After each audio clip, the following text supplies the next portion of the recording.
Est-ce qu'il y a un joueur qui traîne dans cette zone-là? Et il doit être cross à cross avec lui. Il ne doit pas que regarder le palais. S'il y a un joueur là qui traîne là,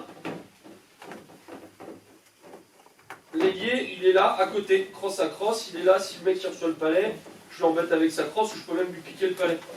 Donc, défenseur, ailier, et l'autre ailier, son taf, c'est être ici. C'est quand le palais est dans le coin, d'avoir sa crosse, pardon, il y en a qui ne voient pas, d'avoir sa crosse ici pour empêcher cette passe au défenseur et d'être dans cette zone-là pour si le joueur il ressort ici avec le palais, c'est à lui de le bloquer là. C'est bon tout le monde?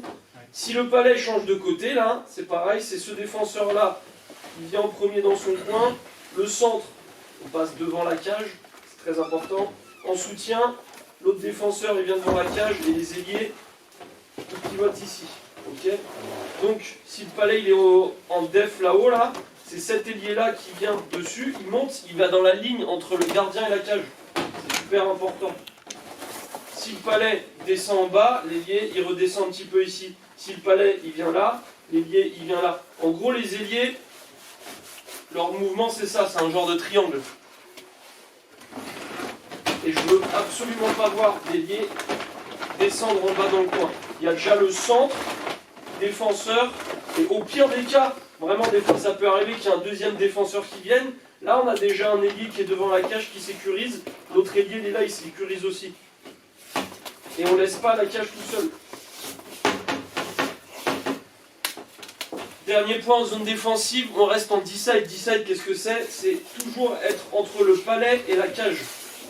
C'est très important, s'il y a un joueur qui remonte ici avec le palais, si on commence à défendre là, c'est pas bon, même s'il vient vers là, il a juste à tourner là, il a l'accès direct à la cage. Donc on doit toujours rester, quoi qu'il arrive, où que soit le palais, on doit rester entre la cage et le palais. Entre la cage et le palais, c'est très important.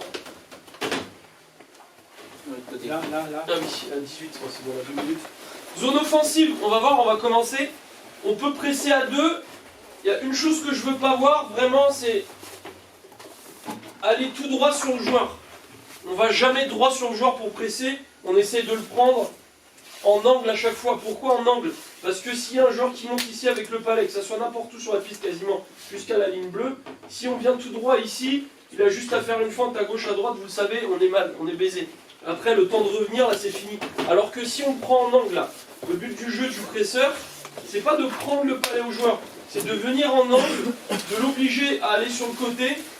Et ici, on a un autre joueur normalement qui vient nous aider, qui le bloque. Et même s'il arrive à nous passer un petit peu en vitesse, nous, vu qu'on le prend en angle, on a le temps de prendre de la vitesse, de revenir et de ne pas être trop en dehors du jeu. En zone offensive, on essaye de presser à 2 sur le palais, mais pas plus.